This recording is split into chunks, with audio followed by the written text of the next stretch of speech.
Welcome to Demming Chronicles, where we focus on issues that are current and trending. We speak to persons whose ideas can make a difference to the development of our country. Our aim is to nudge the conversation in the direction of solving some of our wicked problems. We intend to change the conversation because we believe that if you change the conversation, you will change the action. On today's program, we welcome three guests. We welcome Professor Emeritus Patrick Watson. Nice to be here, Denise. Thanks for inviting me. Thank you. We also welcome Abby Charles. Thanks for having me, Denise. It's great to be here. And we welcome Dave Williams. Hi, Denise. Good to be with you all today. We'll be back shortly as we lead off on Demming Chronicles.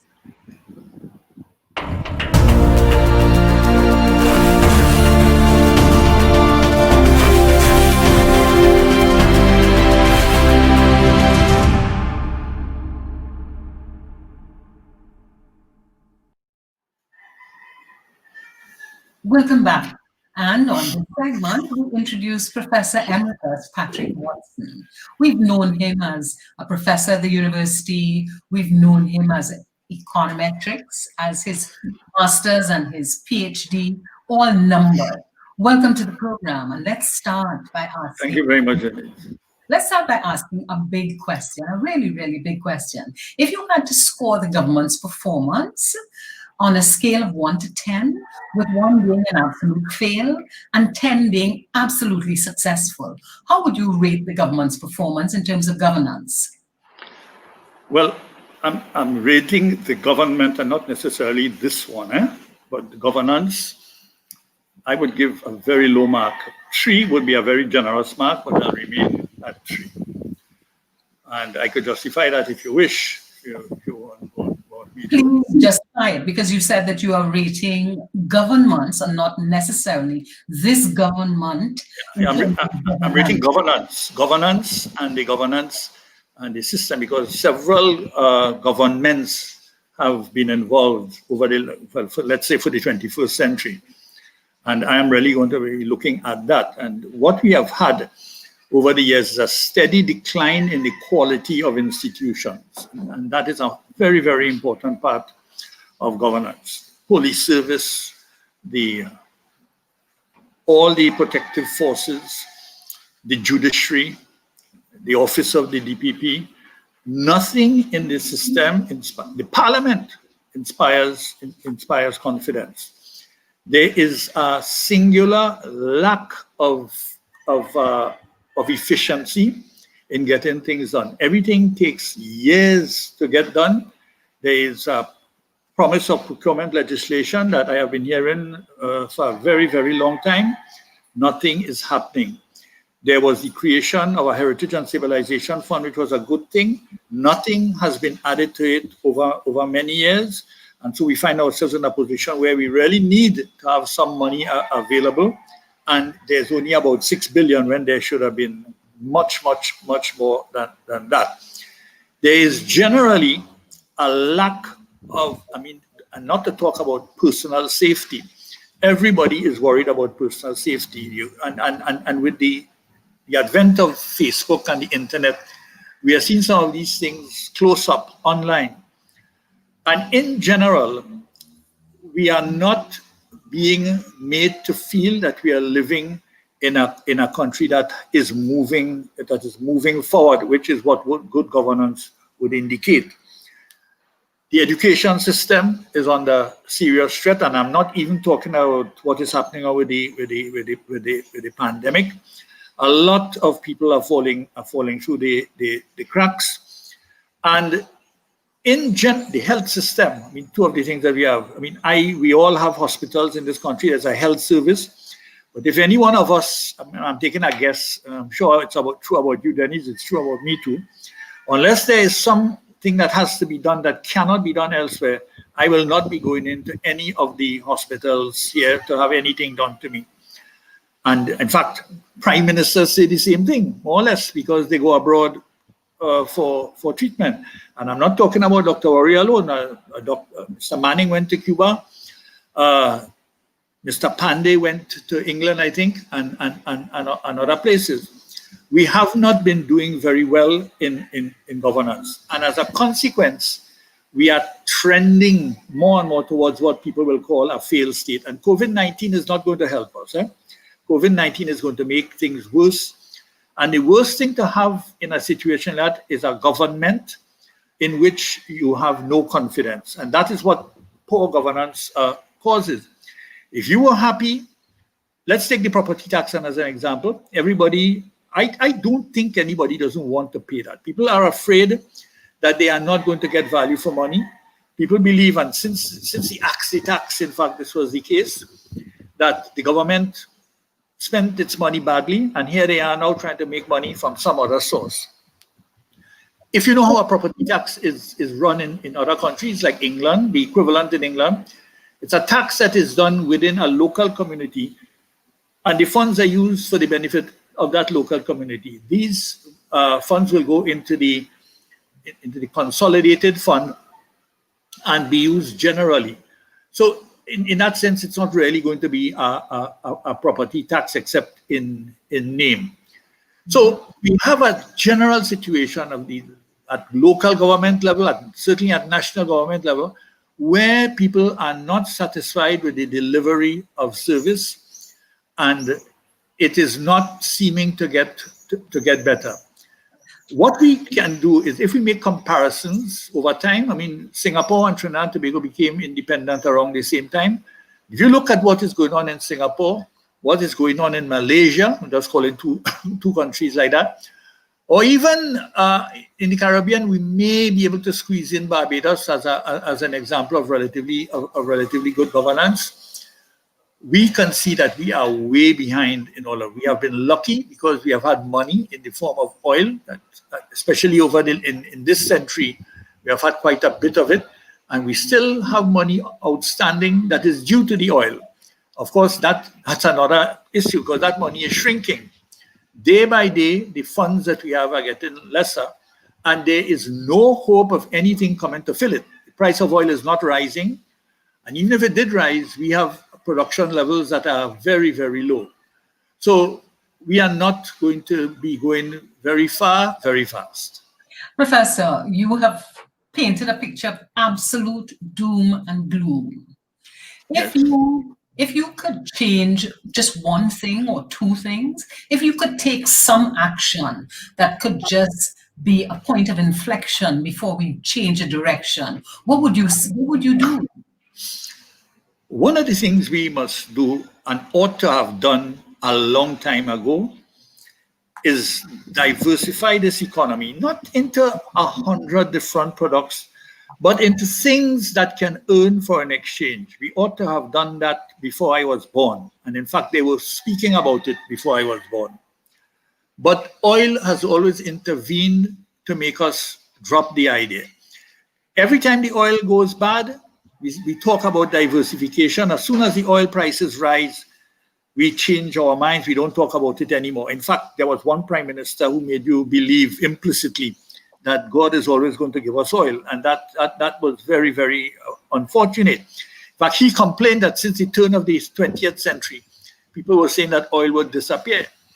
And yes, it may not disappear, but what is happening? People are finding alternative sources of energy now. People are finding also alternative sources of oil, the fracking and the shale oil and all these kinds of things, which is making our own oil less demanded abroad. But even then, in the meanwhile, our oil production is falling. So the day is upon us. And even if the oil price should shoot up to $150 tomorrow, we will not be able to benefit as, say, Guyana may be able to, because we are not producing the quantities that we produced about 5 or 6 years ago. We are below 100,000 barrels a day, and it doesn't seem to be going much higher than 60,000, which is a record. Because since I was a child, I always knew we were in the hundreds, and to go below the 100 is very, very bad. So it's not in our favor anymore. When I say oil, I really mean oil and gas as well. Yes. You're talking about fossil fuel, but let's be specific about diversification, because that is a word that we have bandied about for as long as you said, before you and I were born. Well, what does that mean, and how could we right. activate some kind I'll of tell you expenditure? what I'll tell you what it must mean. It cannot mean that I go into a business that requires the use of foreign exchange alone. If I go into an activity, it must be able to generate foreign exchange. It may use, but it must generate more than it uses. Countries like ours depend on foreign exchange. You look around you, you look at anything that you're wearing, and it's foreign exchange. The minute we don't have foreign exchange, we are going to be in a serious problem. Foreign exchange is the lifeblood of a country like Trinidad and Tobago because its own currency is not demanded abroad. We have to earn a currency that people will want to have. So if we want to buy eggs from Hong Kong, they will settle for the Chinese yuan. They will settle for the US dollar. They will settle for the euro, but they are not going to take the Trinidad and Tobago dollar.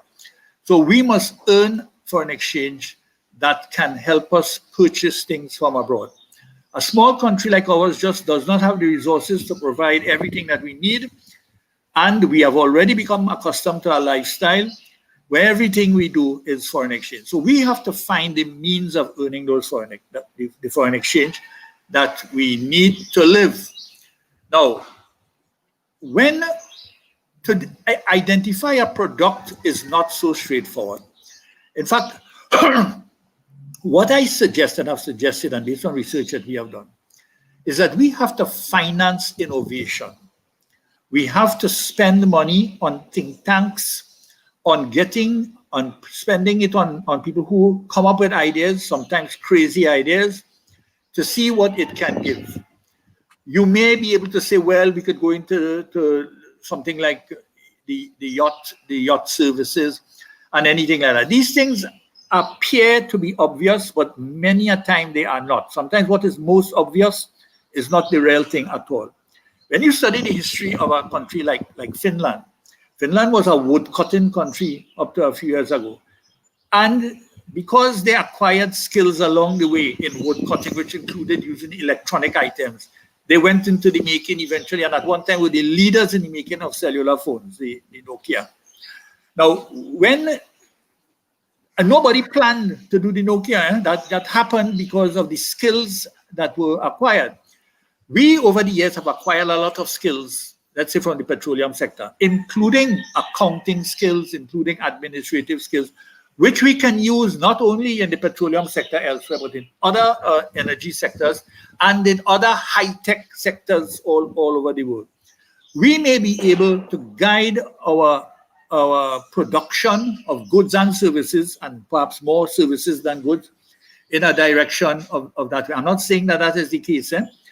What I'm trying to say to you is that we may not know what is going to save us. What we have to do and what we ought to have done many years ago, but we didn't do it. But if you didn't do it when it ought to have been done, the second best time is always now. It has to begin now. Now, diversification based on innovation and entrepreneurship is an expensive business. If you read the stories that Elon Musk will tell you about these things, he'll say that if you have not lost so much money, you have not really done anything. That is how it works. You lose a lot of money to win a lot of money. Unfortunately, we are in a phase where losing money is not a pleasant idea. When we were getting the money in larger quantities, then is when we should have invested in it. But I think we still have enough foreign exchange in Trinidad and Tobago to take some chances. We have about $13 billion in reserves, 2 of which are borrowed. So it's roughly about 11. I'm counting the Heritage and Stabilization Fund because my own suspicion is that we cannot avoid using that in the near future. And it is not a bad idea to apportion a large amount of that, well, a fairly substantial part of it, to finance innovation and to see to what extent ideas can lead to output of products of goods and services. The obvious is not always the best thing to do. I always mention when people try to tell me, well, we have methanol, we could do plastics, because it seems to be that's the next part of the chain. I say Paris does not produce cloth. neither does New York, but they are the centers of fashion. You understand? That is how it goes. You don't have to be living next to the thing that you're going to use. We could use things that require a lot of imports. I always give the example. Suppose like France, we were able to let's say brand doubles, Demming's doubles. All right, that's a big thing. Anybody who wants to buy doubles in New York, it must be Demming's doubles. Now, we could sell doubles all over the world under the branded name of Demming, because that's what people know as doubles. Martinique is trying to do that, by the way, with their rum. They're trying to brand their rums so that people could drink en Martinique. You see, and that's the idea. So anybody could make doubles, but if you manage to brand a name, like how the Jamaicans did it, by the way, with their patties. Yes. The juicy patties, I think it's called. People seek those out in New York, and they want it from Jamaica. You know what is the funny thing about doubles and patty? Not a bit of the ingredients that go into it come from Jamaica or Trinidad and Tobago. Maybe the bandania and things like that. But the bara, which is made from imported stuff. It's made from imported stuff. Yeah. But Professor Watson, there are a couple of things that you have raised. You've raised the issue of changing our energy sources. So, for instance, you've talked about using solar or using fracking or other approaches to fossil fuel. You've also talked about diversification, and you've been very specific about diversification in talking about the fact that the ingredients need not come from Trinidad. So as we wrap this interview, what do you think the citizens should be looking at to determine if our governance is improving? One of the biggest concerns we have, even outside of COVID, is health. But we are also concerned about our safety. Many of us are leaving this country because we feel unsafe. You speak to anybody who has had an incident. I had a young friend, former student of mine. He got robbed of his cell phone while running, and it was traumatic because he didn't know if his life could have been taken. That's a traumatic experience. And in his own mind, he's thinking, well, I can't stay here anymore. You know, it's a frightening thing. So personal safety is of vital importance. With the COVID, we want to make sure, I mean, we always need help, but with COVID around, we need to make sure that is there as well. I think if we manage to make ourselves safe, just to start with, because a lot of the things I spoke to you about entrepreneurs doing activity here, many of them wouldn't want to stay if they cannot feel secure in themselves. Personal safety is a big plus. If you could walk the streets without being mugged, if you can feel safe when you lie down in your bed, that nobody's going to break into your house, if you don't feel like you have to lock up yourself sometimes at a risk with burglar proofing. When I say a risk, if a fire breaks out, some people get trapped inside. These are not nice things. People are afraid to have their children walk in the streets to go by a neighbor. All of these things are frightening things. Nobody wants to live like that. So you're living in communities, and as what Edwin said years ago, we live in jail. I don't know if you remember that. I remember that, Philip. So, and on that note, Professor Watson, we live in jail. The fact that you've referenced the need for personal safety as something that is an indicator that citizens should have for governance. Thank you ever so much for being part of Demming Chronicles. Up next, we'll have Abby Charles. We'll be back shortly.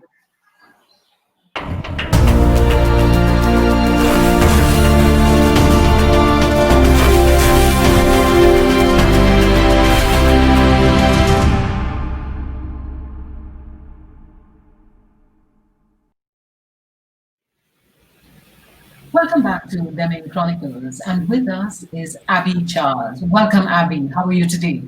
I am doing wonderfully. I wish I was at home in warm weather, but nonetheless, I'm doing well. How are you doing, Denise? I am very well, thank you, Abby. And you know, I know you as the energy behind Bene Caribe. Tell me, what inspired that? Yeah, well, when I founded Bene Caribe, I was living in the States and I was actually moving back to Trinidad for about a year and a half. And as I was in transition from my employment, I was trying to think, what would be something that I could start as a business. I've always worked in nonprofit, and working in nonprofit, I've never really had the excessive disposable income to be able to donate to organizations and to the entities that I see as doing good in the Caribbean and otherwise, or in the Caribbean diaspora. And I wanted to find a way to generate revenue to be able to do those types of donations. So I was, in this mindset of, all right, I'm moving back home. I want to start a business. What type of business would I want to start? And, a social enterprise was what was at the forefront of my mind, something whereby I would be able to generate some revenue, be able to support employment in my community in Trinidad, be able to donate to organizations, or at least to highlight the stories of organizations that are doing great work in the Caribbean. And you see, living in Washington, D.C., sometimes the narrative that you receive from Trinidad is very similar to what you were just talking about with Patrick, in that you hear some negative narratives around crime, around quote unquote laziness. You hear so many negative narratives, but I know that the reality is very different to that on the ground, and that there is so much good work happening in the Caribbean as well, right? There's so many nonprofits that are doing quality work, organizations that are supporting children, organizations that are supporting the development of the steel pan, organizations across the gamut. And I wanted to be able to highlight that work to the broader diaspora through fashion. So tell us something about the kinds of products that Bene Caribe produces. Yeah, so specifically, we are a fashion brand. So we produce clothing that is low waste or no waste. So we try to keep all of our scraps, and we use those scraps to do jewelry and accessories to make sure that we're not contributing to waste in the earth. But aside from that, it's primarily a fashion brand. Right now, we produce primarily fashion for women. But we are trying to expand to do more for people who identify or who want to see more masculine-like pieces.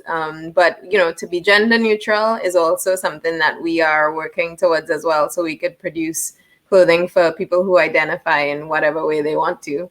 But right now, we primarily design clothing for women. And how has the market responded to your designs and to your offerings? Yeah, well, I was amazed when we launched. We launched in 2015, and I was amazed at how quickly we sort of took off. We were sort of immediately in 2 different stores in Trinidad after our launch within a month. And there was a high demand from my international customers for pieces as well. So we started with a website and started shipping internationally from jump.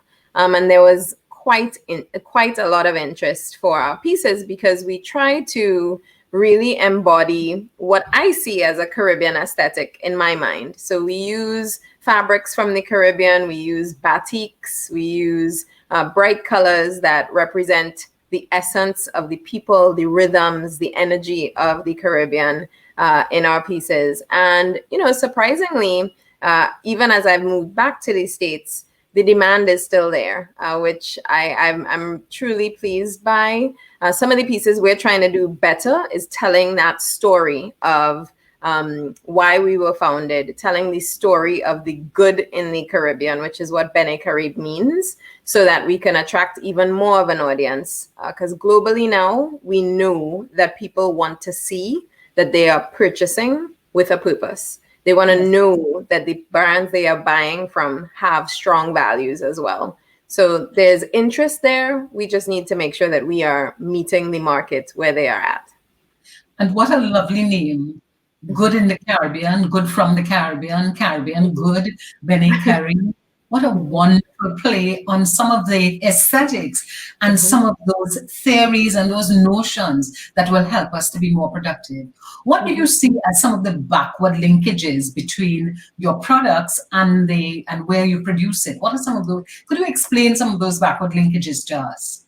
Yeah, when you say backward, tell me what you mean by backward What I linkages. mean by that is that where do you get your raw materials? Right, How are they sourced? Who helps you? For instance, if you're doing a batik piece, the right. backward linkage to that is who is producing that and what is Yeah, it yeah. requiring? Yeah. And through this, you're talking to some of the challenges with sourcing in the Caribbean, in that, because we do not produce fabrics, we import so many of our fabrics for our pieces. So whether I am getting them up here, because the goal for Bene Caribe as well is to move to be as sustainable as a brand as possible, which means using organic cottons or recycled fabrics, which presently is very difficult to source in Trinidad. So most of our fabrics come from abroad, but my batiks are done in Trinidad by hand by a phenomenal artist named Don Seeley. So he does our batik art, and we've worked with other local designers, all Trinidadian thus far, as we've designed our jewelry and our other pieces with those fabrics or accessories as well. But all of our production takes place in Trinidad. I work with a tailor. So I know exactly how my pieces are being made, how people are being treated. It's very a small shop. So we also are slow made. We're not making hundreds of pieces that are just going to waste in the environment either. But it is very much so a made in Trinidad brand. And we are, there are a couple of designers in Trinidad who are very interested in seeing the Caribbean go back to where we were when we produced some of the best cotton in the world. That would be a space to be in, where if we could truly be generating the fabrics out of bamboo, out of cotton, high quality fabrics in Trinidad, we could eliminate so much of our carbon footprint by importing all of these fabrics. So when we think about becoming more sustainable as a country, we might want to look at fabrics as one of those diversification areas from an economic standpoint as well. But right now, a lot of brands are importing most of their raw materials to produce. And I know that's a challenge for small fashion brands as they are trying to be competitive on the international market. Their costs have to be so much higher because of those other supply chain issues. So, yeah. And Abby, you've just raised two absolutely phenomenal areas: fabric that could be made from bamboo and revitalization of our cotton industry, where we used to plant, we used to grow cotton, and we used to actually weave cotton. Just the thought of those two areas is just phenomenal. But I just wanted to wrap this interview on a question about your price point. What is the competitive environment that exists around your price point that you bring to your consumers? Yeah. So we have to consciously not price our pieces at the prices that usually fashion brands would charge. So, there's a behind the scenes formula for how you price your pieces. But if we were to use those prices, our prices would be exorbitant for our market. So we have to be really conscious that we definitely need to make revenue to support the business. But at the same time, we have to keep our prices at a decent enough price that respects the artistry behind our batiks and respects the artistry of our tailoring, the design that goes into it by me as well, and our staff. But at the same time, ensure that our pieces are actually being purchased. So we look across the market at different independent labels that are coming out of the Caribbean to price our pieces. On the international market, I would say we are very competitive as well from a price perspective. The key is that as a Caribbean brand, across all of our Caribbean designers, we truly have to brand the quality that comes out of the Caribbean so that we begin to be valued internationally. Fashion traditionally has been somewhat Euro-centered. The values around what is fashion and what is fashionable does not necessarily take into account the Caribbean aesthetic.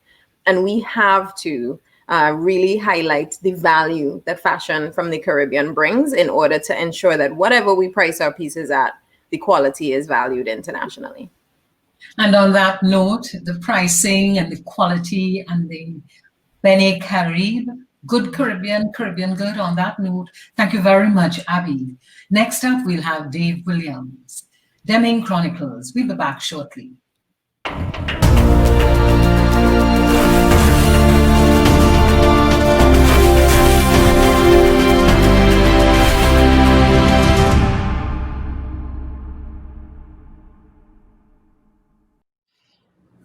Demming Chronicles, welcome back.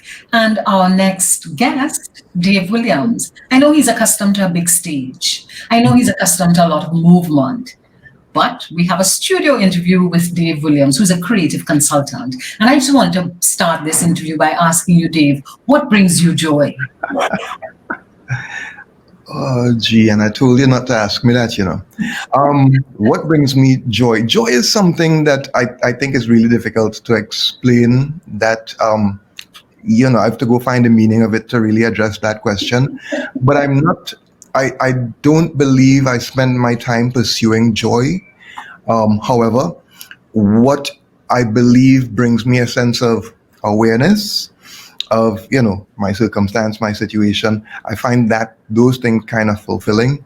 And sometimes those are not things that bring great happiness, but to be actually in the trenches of my own existence, I find to be where I would, in the moment of my life, and trying to be in the moment of the lives of others as well. I find I feel most alive. Joy seems to me a bit kind of something that when I was young, I was looking for. Okay. And it's because I find joy in everything, which is why I asked that hard question. Mhm. But Dave, another hard question. Oh, What's the value of artists to a society? Well, in your previous interview, your first one, there was talk of innovation, and of course, diversification and innovation, and all of these things have been threading through the discussion.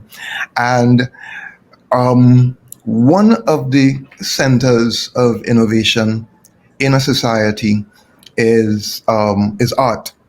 The arts and sciences are where we mostly find our innovation, and we live with it on a continuous and ongoing, and we struggle to find it on a continuous and ongoing basis, meaning that you try to find things that you're constantly questioning and sometimes upending traditional ideas, ways of seeing, ways of doing, and that's what you live with trying to do. So it's you destroy and create and destroy and create and destroy and create, not in the sense that people think of destruction, but in so I think that where maybe our society has left the arts behind, because we think of it as, you know, those creative people over there or whatever, artsy people over there. We've also left the biggest part of our research and development function, the R&D of our society, has been forgotten. And so words become platitude. Diversification, we all know since we were in school children, we have to diversify, and that it means nothing anymore, and saying it means nothing anymore. So we have to, like artists, figure out now how do we communicate about getting to different spaces, because it is true that we've had different governments and or different people governing, but the same governance. And it's because there has been, for want of a better word, no radical approach to anything. We continue in the same way of treating our society and each other, and we don't take it's the art department, the art and sciences department have been left behind. So if we could try to go invest in arts and sciences, maybe we can restructure and reload meaning into some terms, or to get rid of them all Entirely. I just want to challenge you on saying that the arts and sciences have been left behind because this society produces several doctors, and that's part of the science stream. So Yeah. could you just give me a little bit of explanation of what do you mean by that? Um, Gosh, Denise, this is tricky. Producing several doctors, it's that people are coming out of a system that qualifies people, and there in those systems there is a degree of not safety, should I say, that you have people admitting people to the canon of who the people that we should take our lead from.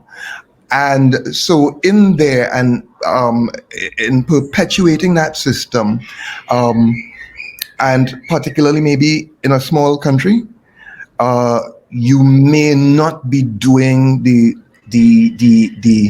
upending and the recreating and the questioning and etc. That I think that so we and with Gate and stuff and a lot of education and we're producing more doctors than we ever had, but we feel more lost than we ever were. So how what's the question and answer in that? Yeah. So But you talked about us feeling more lost than we ever were. If mhm, you had a magic wand and could upend your word, the system, mhm. and create creative arts and creativity more to the forefront, what would you do? I would really begin to challenge and invest in the artists, the some of the established and emerging artists that we have, really challenge them, and likewise our scientists, people making stuff, finding new ways to do new products, challenge and reward. Of late, the discussion, of course, with particularly aided by this virtual carnival thing, and that the term creatives, which you know that I despise, the creatives and the creatives want and the creatives want and the creatives want and they want more. Um, there's so many angles to come at that, but arts and the patronage of arts and sciences back all the way Da Vinci, all of those people, they had been funded either by the state or by wealthy people. Um, and the arts, you need to, the risk that artists are supposed to take should not have them relying or depending so heavily on where's my salary coming from, because then we get to where artists and governments and artists and institutions and establishments are in bed together, and then you don't find the radical innovation and invention that can produce the most value. And on that issue of value, how do Mhm. we change a mindset related to valuing artists in a country that takes art for granted? I mean, there's just a kind of side note for me, and that is big artists, people who sing, they do like maybe one or two releases per year, if so frequently. We require, at least in the past, we require that our singers, our soca artists, our calypsonians, that they constantly produce, and they produce 5 and 10 releases for the year. So what the real question is, how do we change the mindset to put a different value, a positive value on our artists? Well, that has to do with that meaningless idea of diversification of the industry, because our carnival requires that you pay how much money for a costume, you put it on, you wear it, you throw it away. So the carnival, while it produces a high degree, an intense degree of creativity, we have to now find other ways to shunt some of that off into more long-term ideas and results. And it may sound vague because I don't know how to do it, but the professor spoke about the think Think think tank. tanks. I'm trying to do my THs because I know you Denise, I do my THs. The think tank. Think It has tank. more H Think to the tank. tank. Think tank. Yeah. Right. The think tank. Um, right. To start to really kind of get those going, putting those to work on the festival. And now with questions of virtual carnival, because the world has, I always say, do yourself before the world does you. And with COVID came along and did us because we weren't doing ourselves. And we have the perfect opportunity to now upend all the things that we were thinking about or practicing or being. So it is moments like this that I believe that artists are trained for to we eat. This is food. The challenges artists don't maybe do very well when everything is running hunky dory. But now we don't know our proverbial from our elbows. It's a good moment because the definitions have shifted. So how we start to create value on what those values are and how we assign um, dollar value and the impact that work has on the society, how we assess and we push and promote that, all of it is now up for is now at question, together with governance as well, the way we govern carnival, the way we govern ourselves, the way our agency, our own agency to make mass. Like in the beginning of carnival, before the festival was so commodified, the agency of the individual was a powerful thing, and that had the value. So there's so many things uh, that we have to look at, and it's an exciting and I guess joyous time because we get we get to put our mind to work. And people will say all the time that you're overthinking, but I respond, it's free. Thinking it's cheap and it's free. And Yep. it's we have an opportunity to Mhm. rethink the joy that our carnival used to bring us Yeah. and redesign it in a way that we could commodify it. And I'm not sure that you will be with me on the commodification of carnival. Has But to- my, has to- my takeaway as we wrap this edition of Demming Chronicles has to do with let us play us. And let us redesign, let us reimagine, let us have a carnival in which the artist is at the center and the artist helps us to bring joy to our lives. On that note, thank you very much, Dave Williams, for Thank you. being part of Demming Chronicles. Join us again for another edition for Demming Chronicles. And until then, be safe.